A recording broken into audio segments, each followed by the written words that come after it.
ইন্নাহু মান ইয়াত্তাকি ওয়া ইয়াসবির ফাইন্নাল্লাহা লা ইউযীউ আজরাল মুহসিনিন।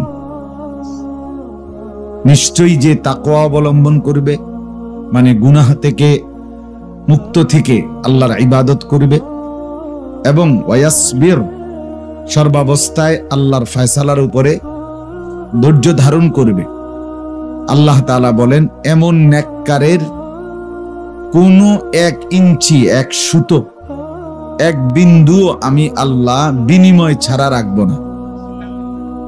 মানে তার প্রতি মিনিট, সেকেন্ড, ঘন্টা নড়া চড়া, উঠা বসা, হাঁটা চলা, নিঃশ্বাস সবকিছু আমি আল্লাহ তাআলা নেকি দান। শর্ত হলো তাকওয়া, শর্ত হলো সবর, গুনাহমুক্ত জিন্দেগি।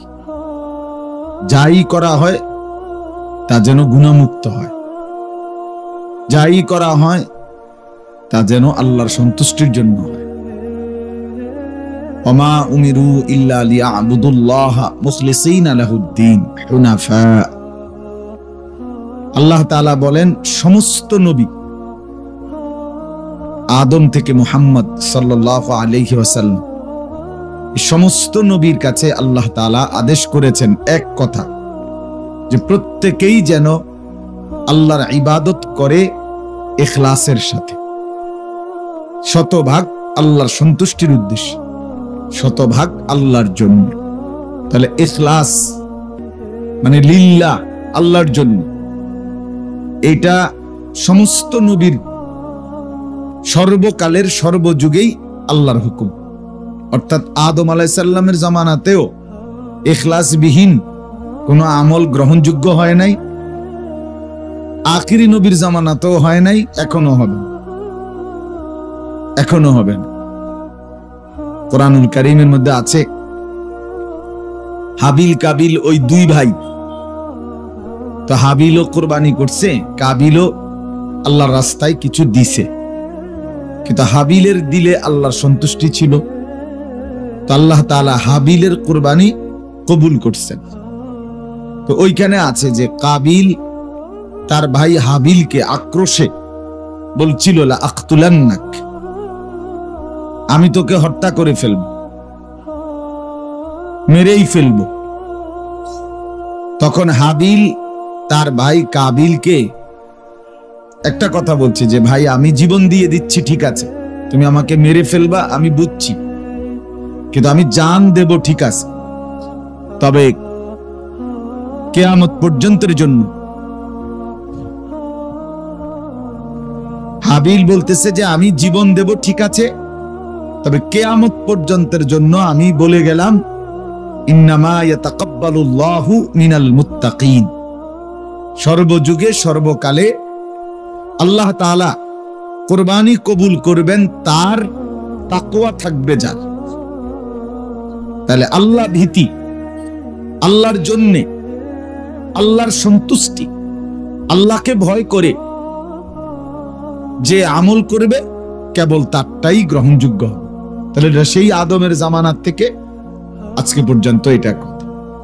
তাহলে আজকের এই ব্যাপক উপস্থিতি,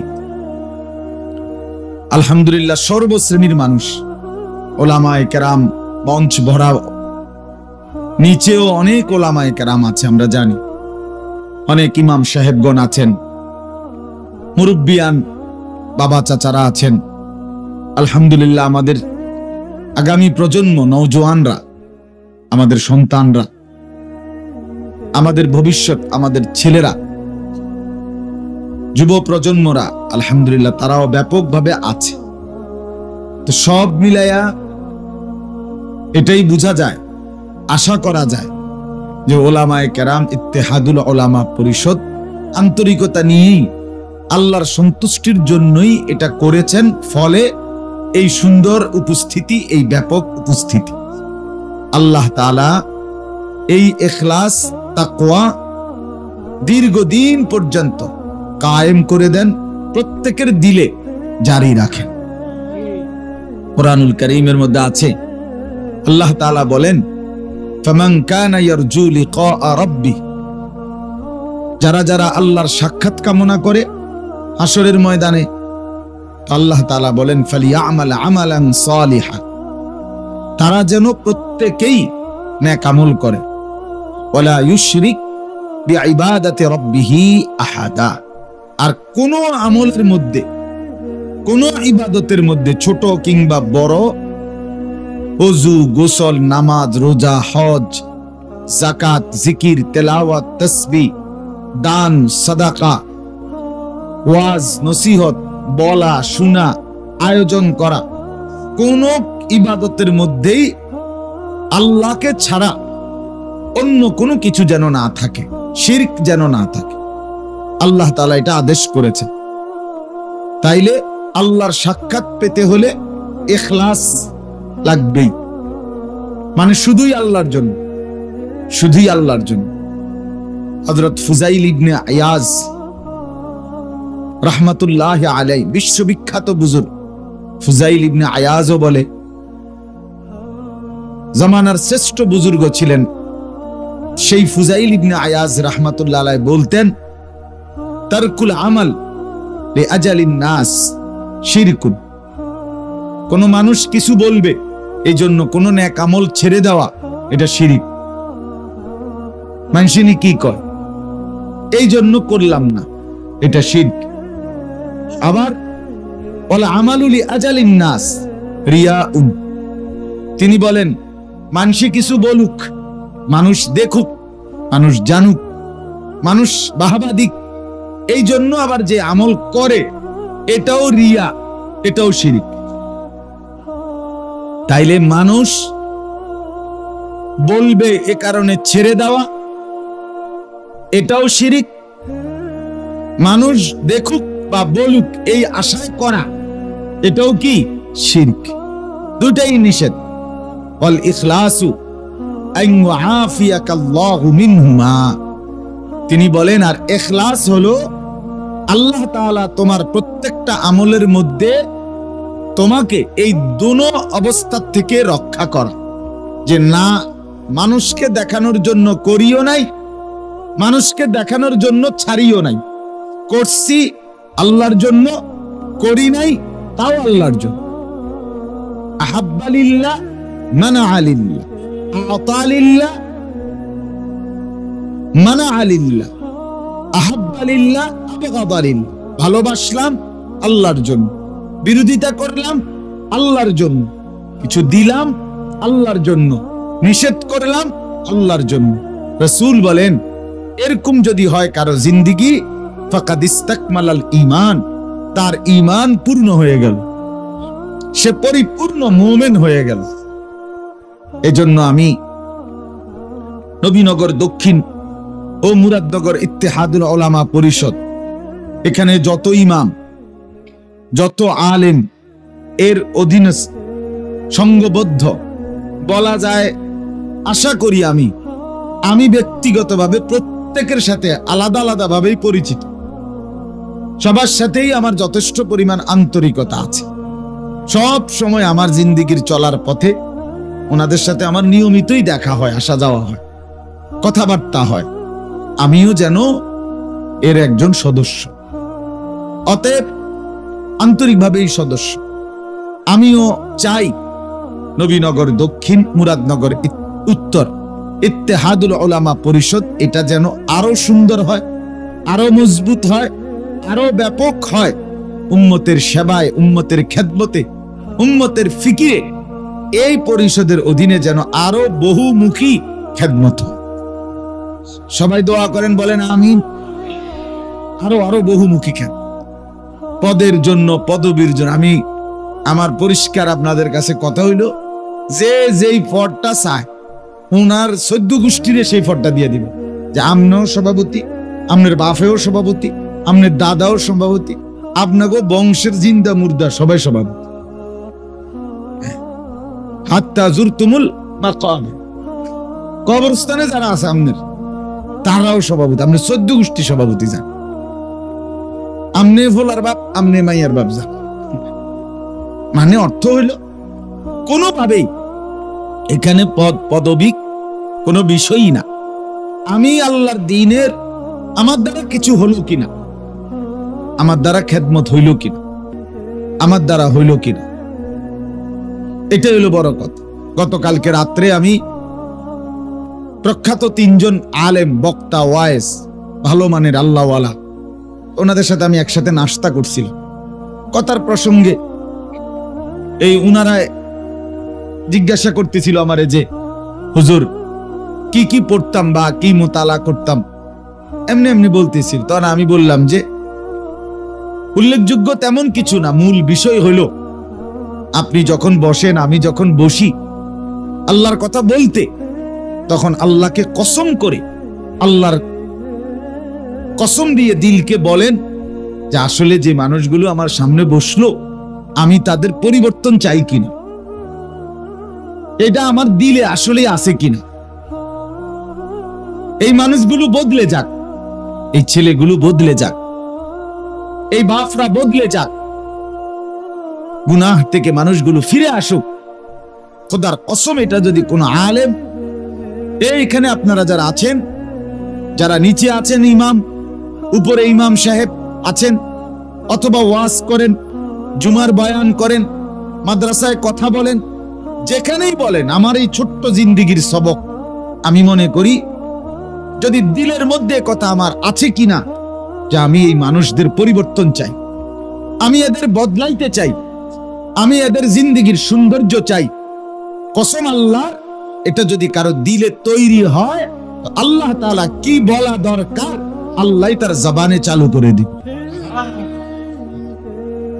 এটা জরুরি, আর কিচ্ছু লাগবে না। এক অস্থিরতা, মুতাওয়াসিল আল আহজান, দাইম আল ফিকর, উলামায়ে কেরামের সিফাত হবে। নবীজির সিফাত ছিল এটা। সাহাবীরা বলতেন নবীজির দিকে তাকাইলেই মনে হতো সারাক্ষণ কি যেন চিন্তা করছেন, সারাক্ষণ তিনি যেন কিছু না কিছু ভাবছেন, ফিকির করছেন, সারাক্ষণ কোন ফিকিরে, সারাক্ষণ কোন চিন্তায় মগ্ন থাকা, উম্মতের জন্য, মানুষের জন্য, আখিরাতের জন্য। এটা যার সিফাত, যার চেহারা, যার বৈশিষ্ট্য, আল্লাহ তাআলা তার জবানে, তার কথায়, তার চলনে বলনে বরকত হবেই, মানুষের পরিবর্তন আসবেই ইনশাআল্লাহ।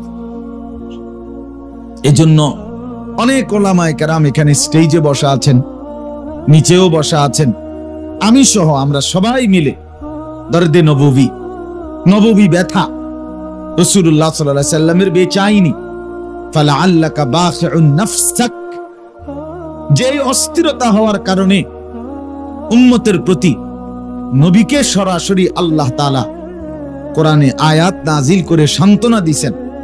বলছেন, বন্ধু আহা কি শুরু করলেন আপনি, আপনার অস্থিরতার পেরেশানি দেখে আমি আল্লাহ আমার কাছে মনে হচ্ছে আপনি বন্ধু উম্মতের পেরেশানিতে নিজের জীবন দিয়ে ফেলবেন নাকি, আপনি কি মরে যাবেন, কি শুরু করলেন।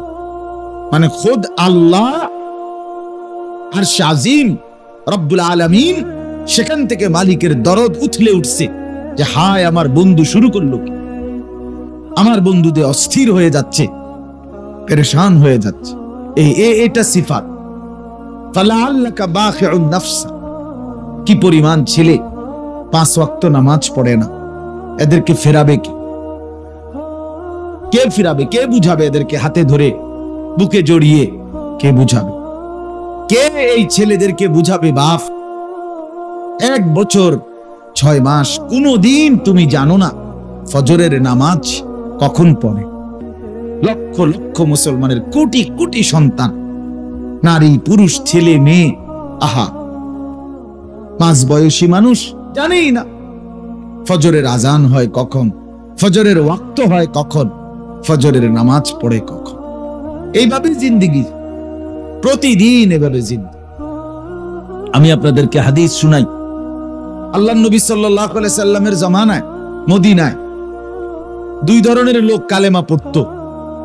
কিছু তো খাঁটি মুসলমান, আর কিছু লোক ছিল মদিনায় যারা নবীজির সামনে আইসা মুখে কালেমা পড়তো, কিন্তু ভিতরে তাদের ঈমান ছিল না। তারা মূলত মুনাফিক। তারা কি? নবীজি সাল্লাল্লাহু আলাইহি সাল্লাম এই মদিনায় থাকাকালীন যখনই এরকম কোন লোককে সন্দেহ করতেন যে কালেমা পড়ছে ঠিক আছে, বাহ্যিকভাবে মুসলমান হইছে, কিন্তু নবীজি সন্দেহ করতেন যে লোকটা মনে হয় মুনাফিক, খাঁটিভাবে দিল থেকে ঈমান আনে নাই।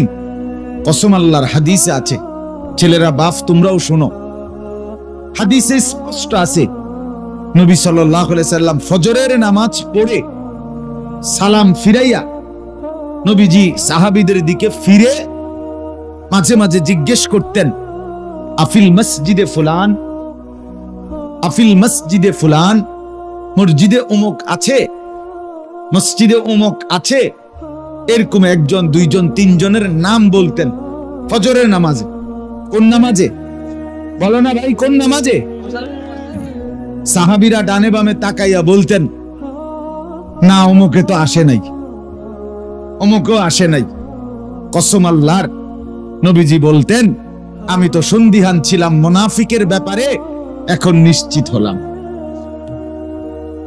এখন কি হইলাম? নিশ্চিত। মুনাফিক ফজরের নামাজে আসে না। মুনাফিক কোন নামাজে আসে না?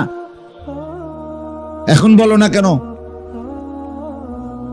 মুসলমানের বাচ্চা ভোটার আইডি কার্ডে ধর্মের পাশে যারা ফজরের নামাজ পড়ো না, তারা মুনাফিক লেখো, মুনাফিক। মুসলমান লেখো না, ইসলাম লেখো। জন্ম নিবন্ধন সনদে ধর্মের কোটায় মুনাফিক লেখো, মুনাফিক, মুনাফিক লেখো। পাসপোর্টে ধর্মের জায়গায় মুনাফিক লেখো, মুসলমান লেখো। রাসূলুল্লাহ সাল্লাল্লাহু আলাইহি সাল্লাম বলছে, এই অপদার্থ বেটা, এটা তো বেটা, মোবাইল গুলো নামান, সব নামান মিয়া, হাতে ধরা সমস্ত মোবাইল নামান। আহাম্মক কোথাকার সব। শুনবে কে তাইলে বেটা, শুনবে কে? কখন শুনবা তাইলে? 24টা ঘন্টার জিন্দেগি এই মোবাইল।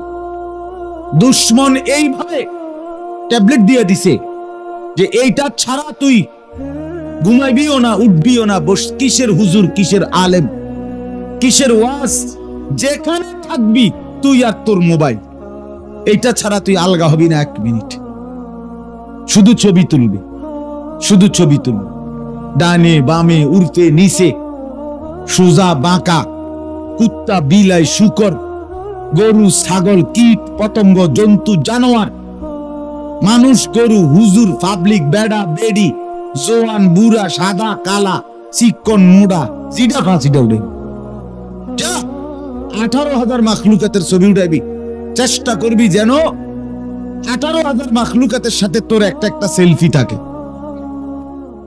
তাইলে হাসরের ময়দানে দেখানো যাবে, দেখেন আমি আর ছাগল, আমি আর গরু, আমি আর মুরকা, আমি আর হাঁস, আমি আর কুকুর। আস্তাগফিরুল্লাহ। কি অর্থ আছে বাপ, কি অর্থ আছে? এই মোবাইল, এই কোটি কোটি ছবি শেষ পর্যন্ত কার কাছে দিলা জমা? কার কাছে? তোমার এগুলো দেখে কে? তোমার এগুলো নিয়ে ব্যস্ত হয় কে? অনর্থক তোমার জেহানের ভিতরে, ব্রেনের ভিতরে দুশ্মন এমন ভাবে বুঝায় দিছে যে তোর কাজই হলো শুধু মোবাইল নিয়ে।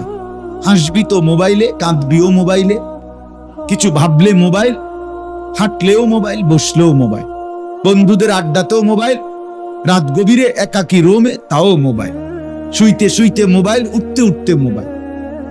আহ মুসলমান বন্ধু আমার, এভাবে জিন্দেগি একদিন ফকির হয়ে যাবে।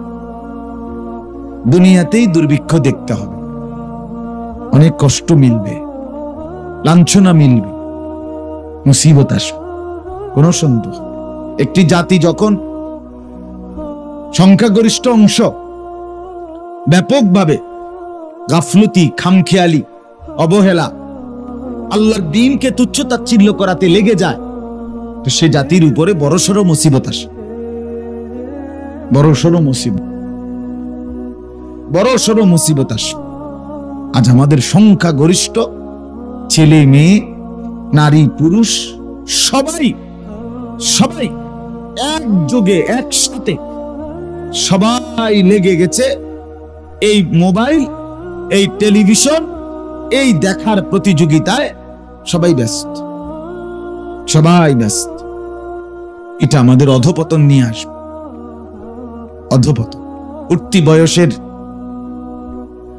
পাঞ্জাবিওয়ালা টুপিওয়ালাও নওজোয়ান 25 বছর 26 বছর 30 বছর এই বয়সীও অনেক মৌলবী। 24 ঘন্টার মধ্যে তারও নেশা শুধু মোবাইল, তারও মোবাইল নেশা।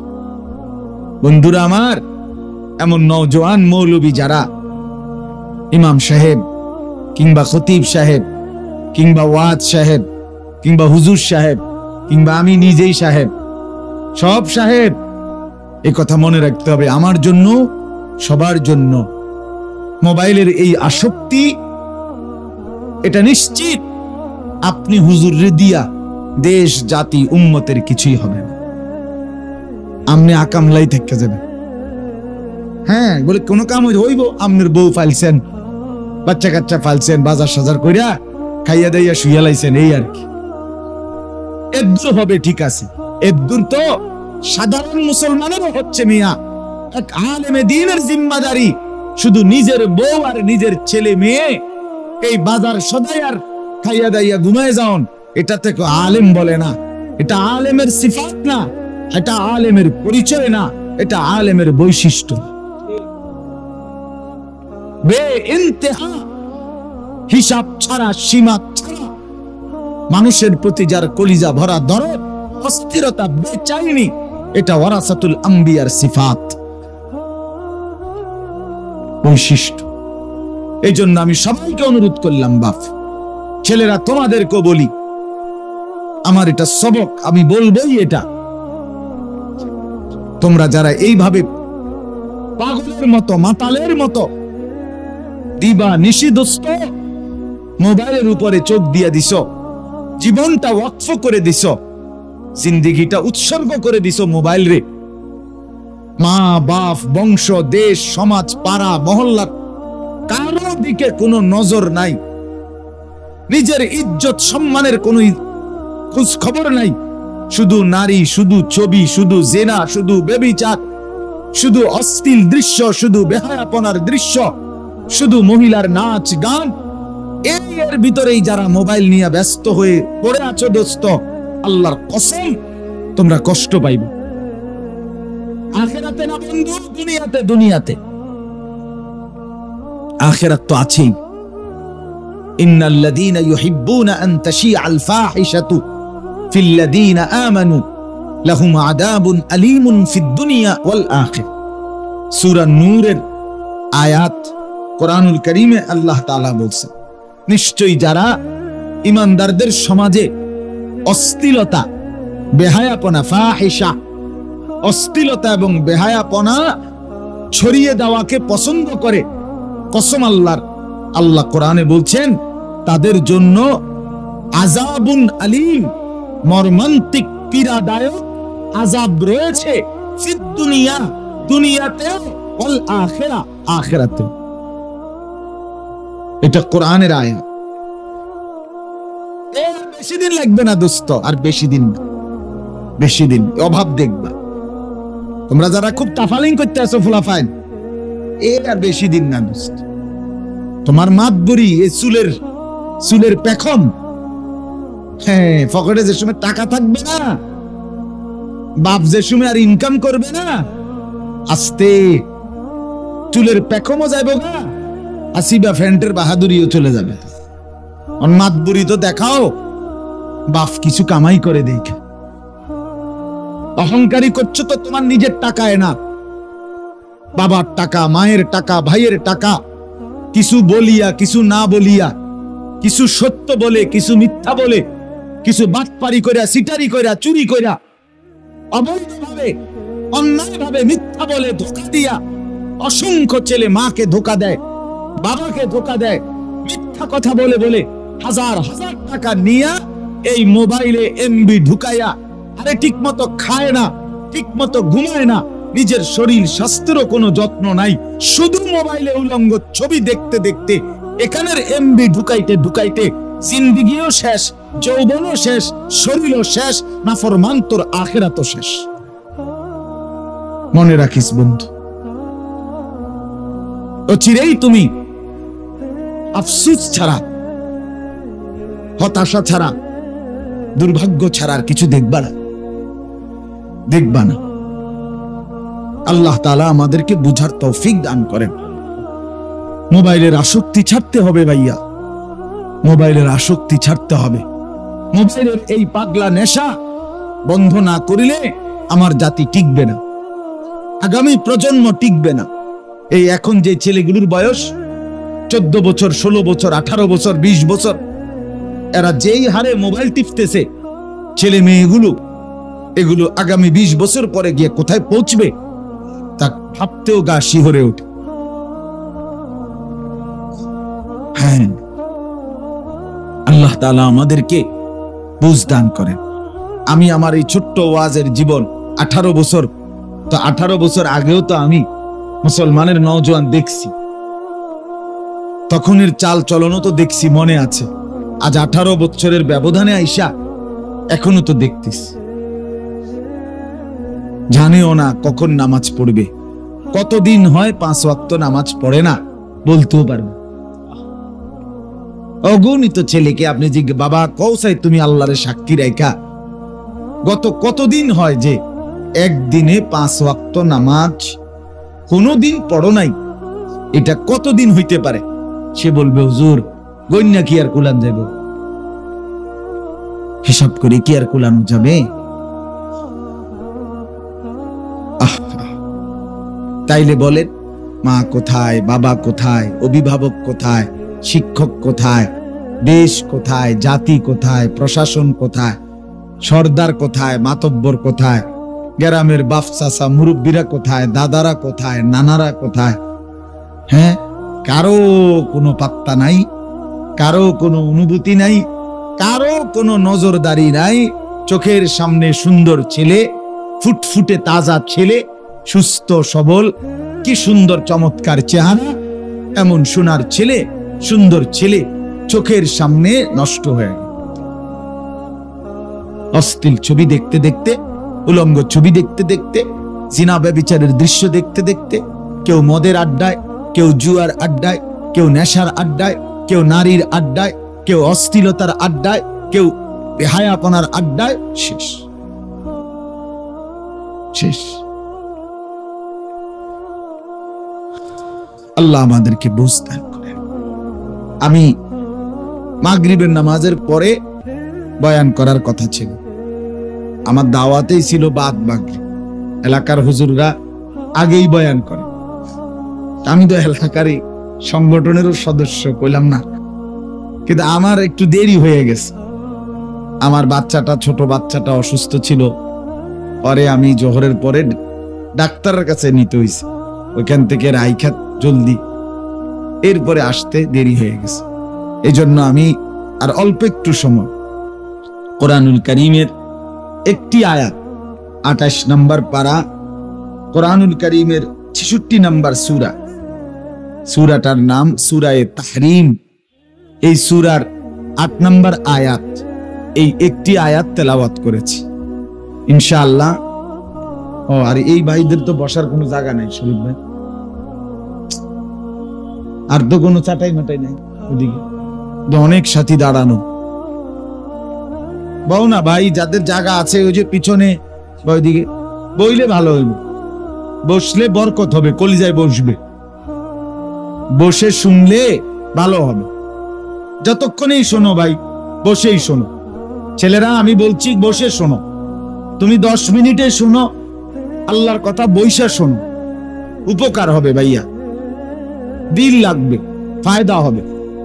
যাও না ভাই, পিছনে যাও, এক সাইডে যাও, জেন দিয়ে কষ্ট করে চাপাইয়া বসো, প্রয়োজনে নিজের জুতার উপরে বসো, একখান দিয়ে মিলাইয়া বসো, সবাই আগায় একটু জায়গা করে দেন, দেন না ভাই, মেহেরবানি করে জায়গা করে দেন, জায়গা করে দেন, জায়গা করে দেন ভাই। আল্লাহ কবুল করেন, আল্লাহ কবুল করেন। সবাই সবাই আগান না কই আমনে আগান, সবাই আগান আপনারা। আল্লাহ তৌফিক দান করে।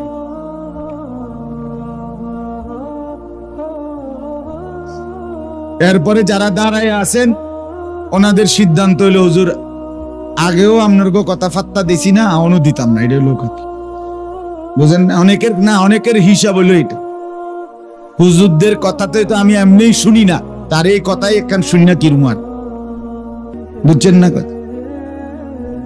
চলেন তো বলতেছিলাম, আমি একটু মনোযোগ দেওয়ার জন্য অনুরোধ করছি সবাই। ডানে বামে তাকায়েন না ভাই, আমাদের দিকে তাকান। সূরা তাহরিম 66 নম্বর সূরা, কোরআনুল কারীমের 28 নম্বর পারা, এই সূরার 8 নম্বর আয়াত। আমরা যারা এখানে বসা উপরে নিচে, আমাদের প্রত্যেকের পরিচয় আলহামদুলিল্লাহ যে আমরা মুসলমান, ঠিক কি না বলেন? মুমিন। আমরা নিজেদেরকে মনে করি আমরা ঈমানদার, আমরা মুসলমান। তো এই ঈমান আমাদের প্রথম শ্রেষ্ঠ সর্বোত্তম সর্বোৎকৃষ্ট পুঁজি। আমি একজন মানুষ, আপনারাও একজন মানুষ। এক মানুষ হিসাবে আমার জীবনের সবচেয়ে বড় অর্জন, সবচেয়ে বড় পুঁজি আমার ঈমান। ঈমান এটাই জীবনের সবচেয়ে বড় অর্জন। এটা আছে ঈমান। এবার যদি গোটা পৃথিবীও না থাকে, সবই আছে আমার। ঈমান নাই, গোটা পৃথিবী যদি 1000 আমার থাকে, আমার কিচ্ছু না। তাহলে আমার জিন্দেগির মূল পুঁজি কি বলেন না সবাই? ঈমান। ঈমান আমার শ্রেষ্ঠ পুঁজি, ঈমান আমার মূল পুঁজি। কোরআনুল কারীমের মধ্যে আছে, ওয়া আসবাগা আলাইকুম নিআমাহু যাহিরাতান ওয়া বাতিনা। আল্লাহ তাআলা বলেন, আল্লাহ তার বান্দাদের উপরে নিয়ামত পূর্ণ করেছেন, প্রকাশ্য এবং গোপন পূর্ণ করেছেন। কোন একটা বালতি ফুরাইতে ফুরাইতে একদম সমান করে ফেলছে, পুরাইয়া পূর্ণ, একেবারে পরিপূর্ণ টইটম্বুর। তো তাফসীরের মধ্যে লিখছে, হযরত মুজাহিদ রাহমাতুল্লাহ আলাইহি বলেন, কোন ব্যক্তিকে আল্লাহ তার নিয়ামত দিয়ে পূর্ণ করছেন, এটা কখন হবে? মানে এই কথাটা বলা যাবে কখন? যে সে মনে করেন ভাত খাইতে খাইতে খাইতে খাইতে 8 প্লেট, একেবারে 10 প্লেট ভাত খাইছে না, আল্লাহ তারে নিয়ামত পূর্ণ করে দিছে নাকি? কথা বলেন না কেন? সে বাড়ি করতে করতে 200 তালা করছে, তাহলে আল্লাহ তারে নিয়ামত পূর্ণ করে দিছে নাকি? না। মানে দুনিয়া তামামটা দিয়ে দেওয়া, এটা নিয়ামতের পূর্ণতা না। তাফসীরের মধ্যে লিখছে, হযরত মুজাহিদ ইবনে জাবার রাহমাতুল্লাহি আলাইহি, তিনি হযরত আব্দুল্লাহ ইবনে আব্বাস রাদিয়াল্লাহু তাআলা আনহুমার ছাত্র ছিলেন, তাবিঈ মুজাহিদ রাহমাতুল্লাহ আলাইহি। উনি বলেন, কোন ব্যক্তিকে আল্লাহ তাআলা নিয়ামত পূর্ণ করে দিচ্ছেন কখন বুঝাবে? যখন আল্লাহ তাআলা তাকে ঈমানের দৌলত দান করেছেন, তখনই বলা হবে আল্লাহ তাকে নিয়ামত পূর্ণ করে দিয়েছে। তাহলে ঈমান যার সম্পদ, কালেমা যার সম্পদ, লা ইলাহা ইল্লাল্লাহ যার পুঁজি, মুহাম্মাদুর রাসূলুল্লাহ যার পুঁজি, এই কালেমা যার পুঁজি, ঈমান যার পুঁজি, তার নিয়ামত পূর্ণ হলো। তার নিয়ামত আসবাগা, আসবাগা মানে পূর্ণ হলো, তার নিয়ামত পূর্ণ হলো। তাহলে ঈমান শ্রেষ্ঠ সম্পদ, শ্রেষ্ঠ পুঁজি, শ্রেষ্ঠ পাথেয়, শ্রেষ্ঠ নিয়ামত। হাসরের ময়দানে এই ঈমানের বরকতে প্রত্যেকটা ঈমানদার বান্দা যদি ঈমানটুকু সহি প্রমাণ করতে পারে, তাহলে সে যদি নিজের গুনাহের কারণে জাহান্নামেও যায়, তারপরেও লক্ষ বছর পরে হলেও আল্লাহ তাআলা ঈমানের বরকতে জাহান্নাম থেকে তুলে জান্নাতে পৌঁছায় দেবে। শেষ ঈমানদার ব্যক্তিটাও জান্নাতে যাবে, আর আল্লাহর ওয়াদা বাস্তবায়ন হবে। আল্লাহর একটা ওয়াদা ছিল, মজার ওয়াদা। নবীজিকে আল্লাহ বলছিলেন, ওয়ালা সাউফা ইউতিকা রাব্বুকা ফাতারদা, আমি আপনাকে এই পরিমাণ দেব নবীকে আল্লাহ বলছে, বন্ধু আপনি খুশি হয়ে যাবেন, আপনি খুশি হওয়া পর্যন্ত, আপনি রাজি হওয়া পর্যন্ত আমি আপনাকে দিতে থাকবো। এখন হাদিসে আছে, তাফসিরে নবীজি সাথে সাথে বলছেন, আমার শেষ ইমানদার লোকটাও, আমার শেষ ইমানদার উম্মতটাও যদি জাহান্নামে থাকে, আল্লাহ তবু আমি পরিপূর্ণ সন্তুষ্ট হব না। আল্লাহ কয়, আচ্ছা ঠিক আছে, আমিও ঠিক আছে, আমিও রাজি, আমি দেমু যা। আপনার ইমানদার উম্মতকে আমি দুই ভাবে জান্নাত দেব, কিছু সরাসরি জান্নাত দেব, কিছু নির্দিষ্ট মেয়াদে শাস্তি ভোগ করিয়ে ঈমান যদি ঠিক থাকে তাহলে তাবু জান্নাতে শেষ ঈমানদারকেও পৌঁছাইয়া আপনার মুখে চির হাসি ফুটাইয়া দেব। আপনাকে খুশি করবো, কইছি না করব, আপনাকে নারাজ রাখবো না। তাইলে ঈমান শ্রেষ্ঠ সম্পদ, ঈমান শ্রেষ্ঠ সম্পদ। আর ঈমান শুধুমাত্র কালেমা লা ইলাহা ইল্লাল্লাহ মুহাম্মাদুর রাসূলুল্লাহ এটা পড়তে পারেন আপনি, এটাকে বলেন, এটা ঈমানের কালেমা, এটা ঈমানের বাক্য। শুধু এটা বলতে পারলেই আপনি পরিপূর্ণ ঈমানদার, কামিল মুমিন না, এটা বুঝায় না, এটা ঈমানের বাক্য। আমার শায়েখ আল্লামা মুফতি মুশতাকুন নবী কাসেমী অনেক সময় উদাহরণ দিতে গিয়ে বলে যে, মনে করেন এখানে আমি কাগজে লিখলাম চ আকার চা, তো এই চ আকার চা এটাই তো চা, কথা বলেন না কেন? চ আকার চা এটাই তো চা নাকি? না না, এটা চায়ের শব্দ, এটা চায়ের কালেমা। কিন্তু চা পাতা, চিনি, পানি এই তিনটার সম্মিলন, তিনটার একত্র করা, গরম করা, এটারে বলা হয় কি? ঠিক কালেমা লা ইলাহা ইল্লাল্লাহ মুহাম্মাদুর রাসূলুল্লাহ, এটা ঈমানের কালেমা, এটা ঈমানের পরিচয়, এটা ঈমানের কালেমা। কিন্তু ঈমান শুধু এটা বলাকেই না, যথেষ্ট না, বরং ঈমানের ৭৭টি শাখা আছে। আমার আপনার প্রত্যেকের জীবনে গুনে গুনে টিক মার্ক দিয়া হিসাব কইরা কইরা ৭৭টা ঈমানের শাখা নিজের মধ্যে আনয়ন করা, এই সবটা মিলাইলে হয় পরিপূর্ণ ঈমান। কালেমা লা ইলাহা ইল্লাল্লাহ এটা যদি হয় শেকড়, এটা যদি হয় কাণ্ড, এটা যদি হয় গোড়া, তাহলে এই গাছের আসলুহা সাবিতুন ওয়া ফারউহা ফিস সামা, এর একটা ডালপালা বিশিষ্ট উপরে গাছ আছে। এই ডালপালা মোট ৭৭টি, সবগুলো আমার জীবনে আনা, এই সবটা মিলাইয়া ঈমান।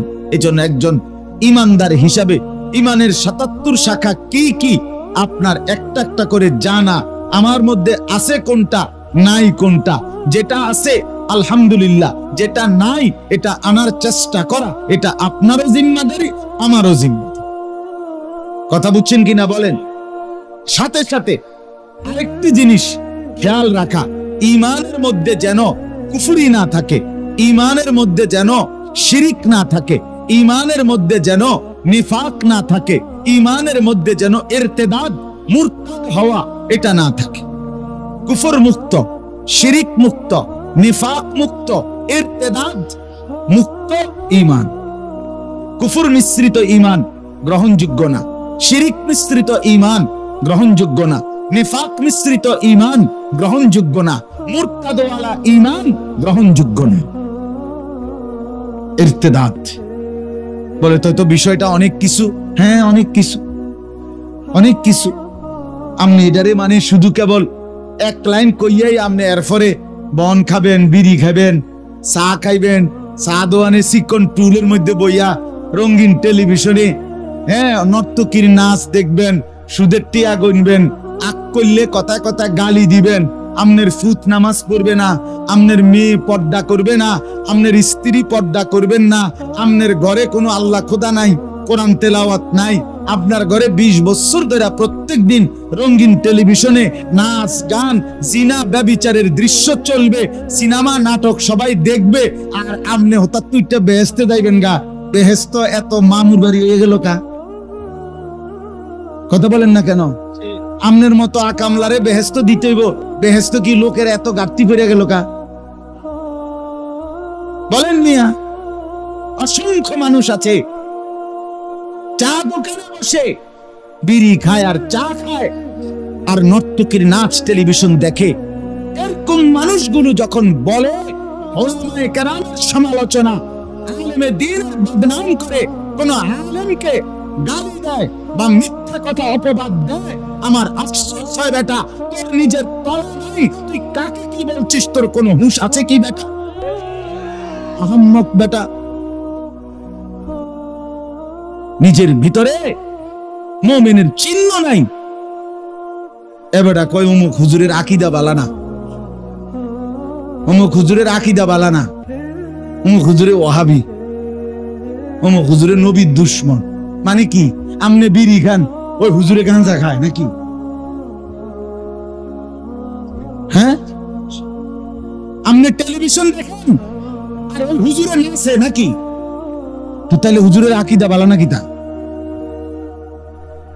যে লোকটা জীবনে কোনোদিন দাড়ি কাটলো না, যে লোকটা জীবনে কোনোদিন মিসওয়াক ছাড়লো না, যে লোকটা জীবনে কোনোদিন টয়লেট পেপার ব্যবহার করা ছাড়লো না, যে লোকটা জীবনে কোনোদিন দস্তরখান বিছানো এটা ছাড়লো না, যে লোকের স্ত্রী পর্দানসীন, যে লোকের ছেলে মাদ্রাসায় পড়ে, যে লোকের মেয়ে মাদ্রাসায় পড়ে, যে লোকের ঘর পুরা কোরআন তেলাওয়াত করে, এই লোক রাসূলের দুশমন কেমনে হয়, নবীর দুশমন কেমনে হয়? আপনি এত বড় মিথ্যাবাদী কেমনে পেলেন মুসলমান?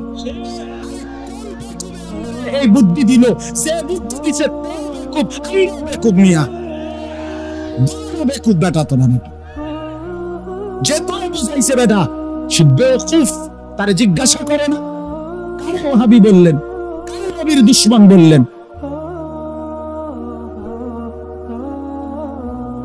মুসলমান এটা ভাবা চাই, ইনসাফ, ইনসাফ থাকা চাই, ইনসাফ থাকা চাই।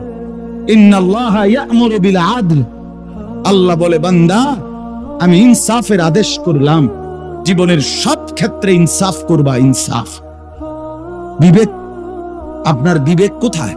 আপনার চোখ কোথায়? এই যে মাওলানা মাহবুব সাহেব, কই আমগো মাহবুব সাহেব? জীবনটা কোনদিন আজকে এত বছর আপনাদের এখানে কাটাইলো, যার জীবনে দ্বীনের খেলাফ কিছু নাই।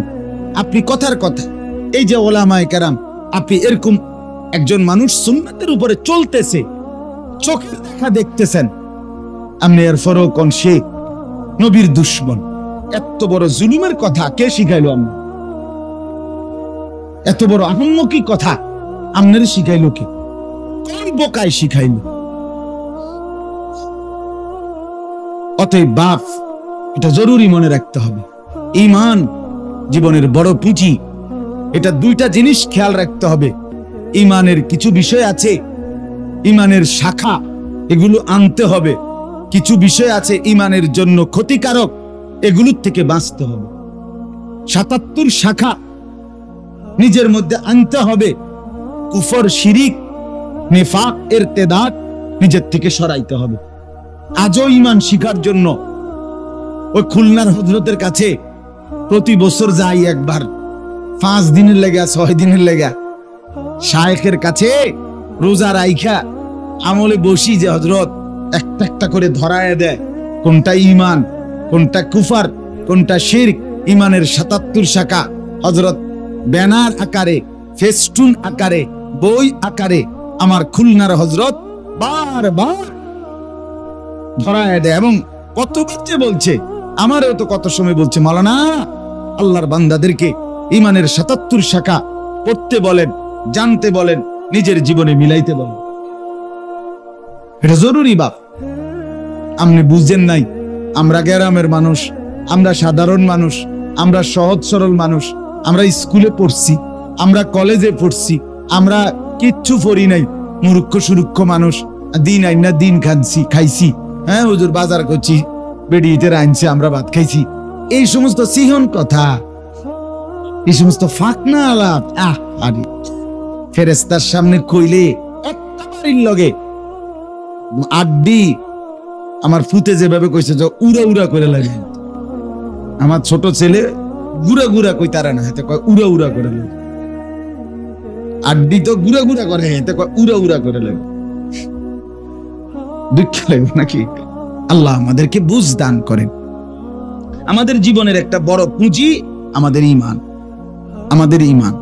মুসলমান বোকা হলে চলবে না, মুসলমান নাদান মূর্খ হলে চলবে না, মুসলমান বুঝি না এ কথা বলার সুযোগ নেই, মুসলমান জানি নাই এটা বলার সুযোগ নেই। তলাবুল ইলমে ফরিদাতুন আলা কুল্লি মুসলিম। নবী সাল্লাল্লাহু আলাইহি সাল্লাম বলছেন, আমার উম্মতের প্রত্যেকটা মুসলমানের জন্য দ্বীনি ইলম, প্রয়োজন পরিমাণ দ্বীনি ইলম অর্জন করা ফরজ। ফরজ, আরে ফরজ বলছে, ফরজ।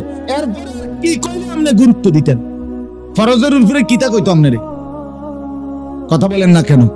ফরজের উপরে কি বলতো? সুন্নাত মুস্তাহাব কইতো নাকি নফল বলতো? ফরজের চাইতে উঁচা আছে কিছু? তো সেই ফরজ বলছে ওযু শিখো, নামাজ শিখো, রোজা শিখো, হজ শিখো, জিকির শিখো, তেলাওয়াত শিখো, কোরআন শিখো, দ্বীনের প্রয়োজনীয় নিজের চলা ফেরা উঠা বসায় যখন যেই মাসআলা দরকার সেই মাসআলাটা শিখো। ছেলেটা বিয়ে করাচ্ছ, এখন শরীয়তের বিধান কি শিখে নাও। মেয়েটা বিয়ে দিচ্ছ, এখন শরীয়তের বিধান কি এটা শিখে নাও। বাজারে দোকানদারি করছো, এখানে শরীয়তের হালাল হারামের মাসআলা কি এটা শিখে নাও। স্ত্রীর সাথে সংসার করছো, এখানে শরীয়তের মাসআলা কি এটা শিখে নাও। ছেলে মেয়ে মানুষ করবা, এখানে শরীয়তের মাসআলা কি এটা শিখে নাও। হজে যাচ্ছ, এখানে শরীয়তের মাসআলা কি এটা শিখে নাও। উমরায় যাচ্ছ, সেখানে শরীয়তের মাসআলা কি এটা শিখে নাও। কোনো পাত্তা দেয় না মুসলমান, মাথায় গামায় না, মাথায় হুদা খানা তো আইব। কোন কোন মাধ্যমে খানা আছে এটা মধ্যে 60 দিনের খানা, 41 দিনের খানা, বছরে একবার খানা। ফুতে যদি বাপের স্বপ্ন দেখে তো খানা, বেড়ার জিয়ে যদি বেড়ারে স্বপ্ন দেখে খানা, বেড়িয়ে যদি জামাইরে স্বপ্ন দেখে খানা। মানে সমস্ত রোগ শোক বালা মুসিবত বাম তুফান জ্বর জলোচ্ছ্বাস ঘূর্ণিঝড় মহামারী টর্নেডো খানা। ফার্মের মুরগির উপরে কোনো ওষুধ নেই। কথা বুঝেন না? ফার্মের মুরগির উপরে কোনো কি নাই, এটা সেরা ওষুধ, এটা শুধু খানা। যেটা মনে হয় শুধু খানার উপরে চালাও। খানার যত আইটেম বলতে পারলে খুশি, খানার আইটেম বলতে পারলে, বন্দিগির আইটেম বললে আর নাই, আর নাই। এটা ঠিক না বাপ, এটা ঠিক না, এটা উচিত না। উচিত আল্লাহর গোলামি করা, আল্লাহর ইবাদত করা। ঈমানের পরে আমাদের দ্বিতীয় করণীয় বিষয় হলো তাকওয়া। বলেন কি? এটা আমার আয়াতটার জন্য দরকার। তাকওয়া মানে একজন ব্যক্তি, আমি ঈমানদার, নিজেকে মনে করছি মুসলমান, এখন আমার করণীয় হলো আমার জীবনটা থাকবে তাকওয়ার উপর। কিসের উপর? তাকওয়া দুই জিনিস, সহজ কথায়, তারকুল মুনকারাত, ফি'লুল খায়রাত।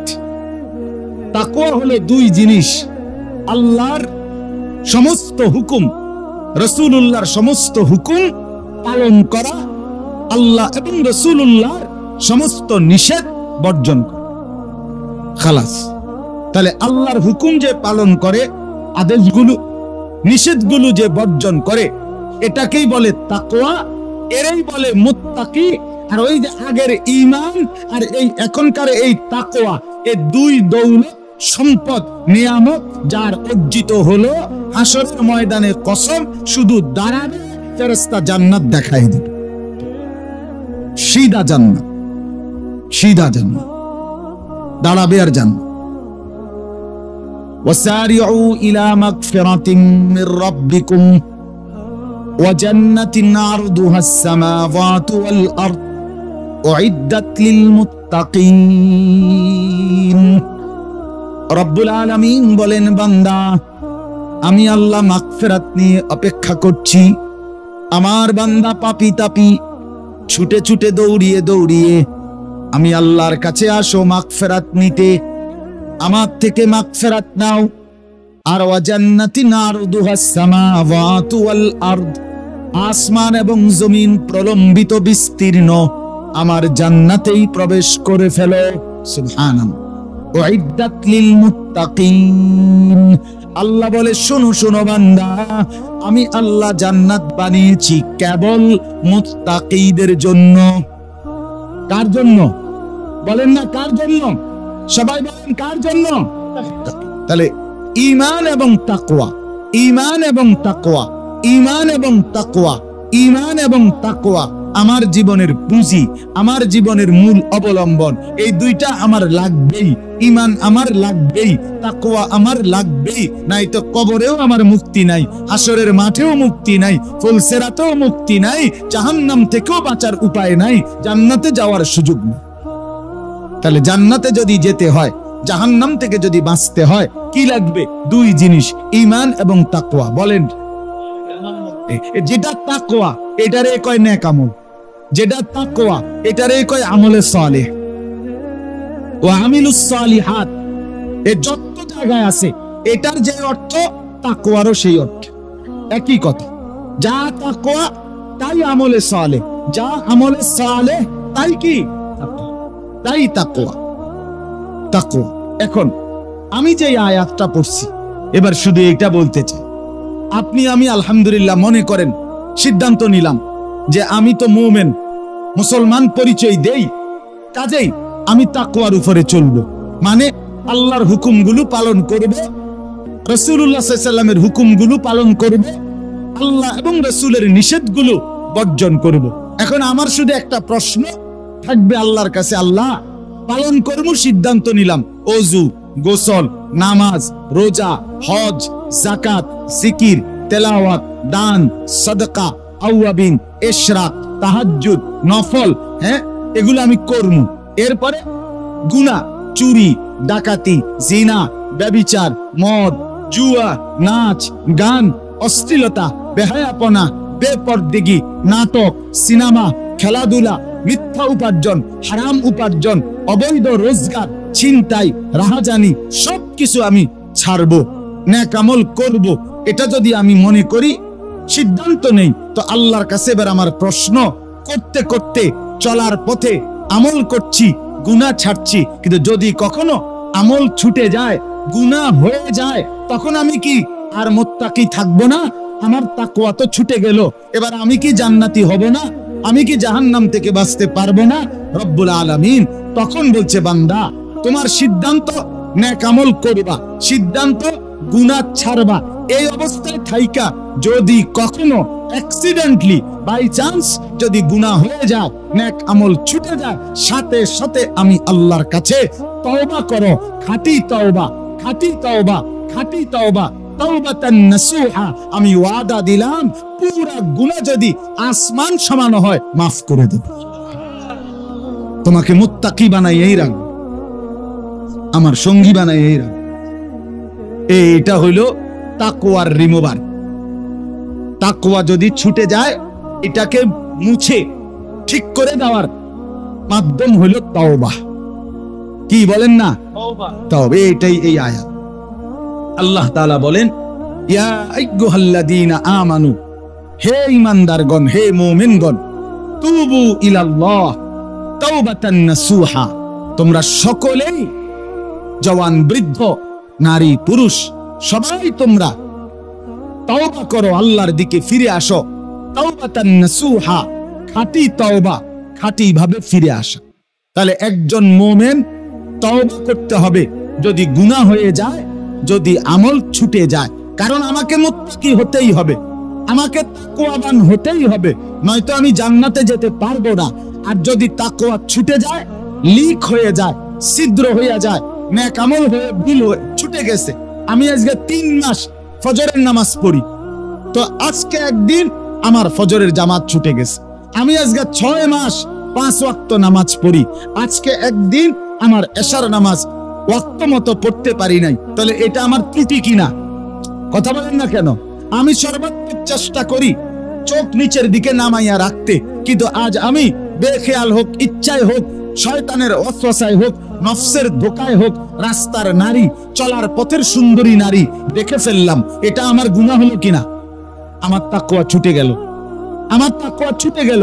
আল্লাহ বলে, ঘাবড়াইও না বান্দা, তওবা করো, আমি আল্লাহ আবার তোমার তাকওয়া ফেরত দিয়ে দেব, মাফ করে দেব। তওবা করো। তবে তওবা হইতে হবে খাঁটি তওবা। কি তওবা বলেন? কি তওবা বলেন না? তাওবাতান নাসুহা, খাঁটি তওবা। খাঁটি তওবা কাকে বলে? খাঁটি তওবা মানে হলো খাঁটি সরিষার তেল হাতে ডললা তওবা। ঠিক নি? কথা বলেন না। খাঁটি তওবা 3 জিনিসের নাম। কয় জিনিসের নাম? আবার বলেন কয় জিনিসের নাম? হ্যাঁ, 1 নাম্বার কালউ মা কান, যেই গুনাহ হলো এটা সমূলে গোড়া সহ ছেড়ে দেওয়া, উৎপাটন করা। এই 1 নাম্বার গুনাহ পরিপূর্ণভাবে ছেড়ে দেওয়া, যেটা করছি আমি, যে ভুলটা হইছে আমার। 2, আর করব না, এই কথার উপরে মজবুত দৃঢ় সিদ্ধান্ত দেওয়া। 3 নাম্বার লজ্জিত আমি মাওলা, এ কথা বলে চোখের পানি ছেড়ে অনুনয় বিনয় করে আল্লাহর কাছে মাফ চাওয়া। এ কয়টা হইল? ওই আমার শায়েখের কথা আবারও বলি, হযরত বলছেন চ আকার চা, এটা কি না চা না, বরং চা পাতা চিনি পানি, এই 3টা মিললে হয় কি চা। ঠিক, পিছনের গুনাহ ছেড়ে দিলাম, আর করব না ওয়াদা দিলাম, লজ্জিত মাওলা মাফ চাইলাম, এই 3টা যখন একসাথ হয় তখন এটারে বলে তওবা।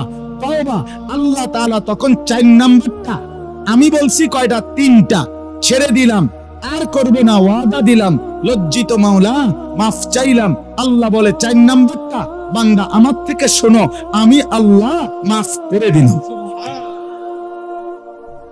তবে শর্ত হলো তুমি 3টা বুঝায় দাও, 4 নাম্বারটা আমি বুঝাই দেব।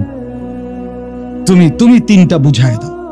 তুমি বলো মজবুতির সাথে যে আমি এই গুনাহ আর করব না, আমি আর করব না, আমি ছেড়ে দিলাম, আর করব না, ওয়াদা দিলাম, আমি লজ্জিত মাওলা মাফ চাইলাম, বিনিময়ে আমি আল্লাহ ওয়াদা দিলাম, তোমার গুনাহ যদি আসমান পরিমাণ হয়, সমুদ্রের ফেনা পরিমাণ হয়, জমিনের বালুকণা পরিমাণ হয়, গাফারতু লাকা ওয়ালা উবালি, কোনো পরোয়া না করে আমি মাফ করে দেব।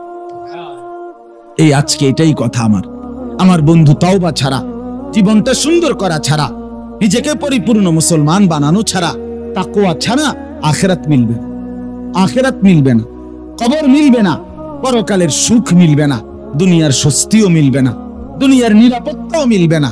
অতএব দয়া করে প্রত্যেকের মূল চিন্তা উচিত আমার ঈমান সুন্দর হলো কিনা, আমার তাকওয়া ঠিক আছে কিনা। যখনই ত্রুটি সেখানে তওবা দিয়ে নিজের তাকওয়াকে ঠিক করে নাও, তওবা দিয়ে মুছে নেওয়া, এটা আমাদের জরুরি। দেখেন অনেক মানুষ, ওই আপনারা আমি পরিষ্কার বলি, রাগ হইয়েন না, কাউরে ছোট করার জন্য না, আমি বুঝানোর জন্য বলতেছি। মূলত কোন মুসলমান এটা যদি না বুঝেন, তওবা কিন্তু এই 3টারে কয়, ছেড়ে দিয়া গুনাহ, আর করব না ওয়াদা, লজ্জিত হয়ে মাফ চাওয়া। কিন্তু আমনে মুখে বিড়ি খাইতে আছেন, আমনে কোন আস্তাগফিরুল্লাহ আস্তাগফিরুল্লাহ, কিটা কি আস্তাগফিরুল্লাহ, কি আস্তাগফিরুল্লাহ, বিড়ি আপনি মুখে দিয়ে বিড়ি, পকেটে সুদের টাকা, আমনে কোন আস্তাগফিরুল্লাহ। আমনের ঘরে চলে রঙিন টেলিভিশন, আমনে কোন আস্তাগফিরুল্লাহ, কিসের আস্তাগফিরুল্লাহ? এরকম আস্তাগফিরুল্লাহর উর্ফে আস্তাগফিরুল্লাহ, এমন আস্তাগফিরুল্লাহর উপরে কি আস্তাগফিরুল্লাহ। আমাদের করাচি হযরত মাওলানা শাহ হাকিম মোহাম্মদ আখতার রাহমাতুল্লাহ আলাইহি একবার বিমানে হজ্জের সফরে যাচ্ছিলেন, তো উনার পাশের যাত্রী এহরাম পরা, হজের এহরাম, পাকিস্তানি। তো উনি বলতেছে ওই বিমানের যে মহিলারা, বিমানবালা, এগুলো হাঁটা চলা করতেছে, অর্ধেক কাপড় পরা এগুলো। তো ওই হাজী সাহেব এহরাম পরা কাপড়, উনি হঠাৎ হযরতকে বলতেছে, হযরত দেখেন আস্তাগফিরুল্লাহ আস্তাগফিরুল্লাহ, এই মহিলাগুলোর কাপড় চোপড়ের কি অবস্থা। হযরত বলতেছেন, ভাই তেরি আস্তাগফিরুল্লাহ পর আস্তাগফিরুল্লাহ, তোমার আস্তাগফিরুল্লাহ আস্তাগফিরুল্লাহ, তুমি তো তাকাইয়েই আছো, এটা কি আস্তাগফিরুল্লাহ পড়তেছো? পহলে তো নজর হটাও, ফির আস্তাগফিরুল্লাহ পড়ো। আগে তো চোখ সরাও বেটা, এরপরে কি পড়ো? আস্তাগফিরুল্লাহ। আগে তো গুনাহ ছাড়ো, আগে তো নাটক দেখা ছাড়ো, আগে তো বিড়ি খানা ছাড়ো, আগে তো জুয়া খেলা ছাড়ো, আগে তো মন্দ গালিগালাজ করা ছাড়ো, আগে তো ওজনে কম দেওয়ার এই বদ অভ্যাস ছাড়ো, আগে তো সুদের লেনদেন ছাড়ো, আগে তো ঘুষের লেনদেন ছাড়ো, আগে তো টেলিভিশনে নাচ গান দেখার এই মন্দ আচরণ ছাড়ো। এরপরে আর করবা না, ওয়াদা দাও, এরপরে চোখের এক ফোঁটা পানি ফেলাও। আল্লাহ বলে পুরা মাফ। আল্লাহ আমাদেরকে বুঝ দান করেন, তৌফিক দান। জি, তো এই তরজমাটা এবার শুনেন। ইয়া আইয়ুহাল্লাযীনা আমানু তুবু ইলাল্লাহি তাওবাতান নাসুহা, এই খাঁটি তওবা করো। আল্লাহ বলেন তোমার তওবা যদি এই তিন শর্তে খাঁটি হয়, আমি ওয়াদা দিচ্ছি কি কি দেব। আল্লাহ বলছে, এক, আসা রাব্বুকুম আন ইউকাফফিরা আনকুম সাইয়্যাতিকুম, পিছনের সব গুনাহ মাফ করে দেব। এক। দুই, তওবার বরকত ওই তিন শর্তে। কয় শর্তে? বলেন না কয় শর্তে? এক নাম্বার, পিছনের গুনাহ মাফ করে দেব। দুই, আয়ুদখিলাকুম জান্নাতিন তাজরি মিন তাহতিহাল আনহার, ঝর্ণা ধারা বেষ্টিত আমার জান্নাতে প্রবেশ করিয়ে দেব। তিন, আর রয়েছে সুবহানাল্লাহ, তিন, ইয়াউমা লা ইউসিল্লাহুন নাবিয়্যা ওয়াল্লাযীনা আমানু মাআহু, ঈমানদার তওবাকারী ঈমানদার উম্মত এবং তোমাদের নবী আমার বন্ধু মুহাম্মদ, তোমাদের সকলকে হাসরের ময়দানে এক সেকেন্ডের জন্য আমি আল্লাহ তওবা করার কারণে বেইজ্জতি করব না, লজ্জা দেব না। মনে রাখেন, তওবা তো করছেন আপনি, আল্লাহ মাফও করছেন, কিন্তু যদি আবার ফেরেশতা টিটকারি মারে, আরে আল্লাহ মাফ করে দিছে দেখ কেন মাতবরি করস বেটা, আরে তুই যে খারাইয়া মুত্তি আমি জানি না, ইন্না লিল্লাহি তো কইয়া লাইছে। বুঝেন না কথা? এরকম আমরা দুনিয়ার মানুষ এমনি বলে না, আর হইছে আমনে বুঝুরি ভাব লইছেন, আপনি যে গত সপ্তাহ কি চুরির দ্বারা খাইছেন আমরা জানি না, আপনি আইছেন না আরবের খুরমা আপনি একবার মনে করেন। এরকম যদি কিছু বলে তো এটা লজ্জা কিনা? আল্লাহ বলে, বান্দা তওবার বরকতে আমি ওয়াদা দিলাম হাসরের ময়দানে আমার কোটি কোটি ফেরেশতার কেহ কোনো বেলা এক সেকেন্ড তোমার এই পিছনের কোন কথা বলে লজ্জা দিবে না। সুবহানাল্লাহ।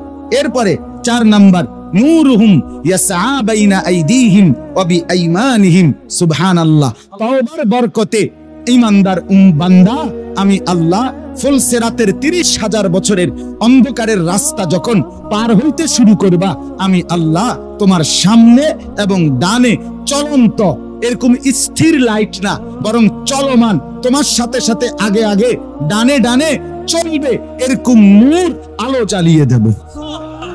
ইয়াকুলুনা রাব্বানা আতমিম লানা নূরানা ওয়াগফির লানা। তওবাকারী বান্দা যখন আলো জ্বলে উঠবে, ফুলসিরাত পার হতে হতে আল্লাহকে বলবে, রব্বুল আলামিন আমার এই আলো পূর্ণ করে দেন এবং আমাকে একবারেই মাফ করে দেন। সুবহানাল্লাহ। ইন্নাকা আলা কুল্লি শাইইন কাদির, নিশ্চয় আপনি সমস্ত ক্ষমতার অধিকারী।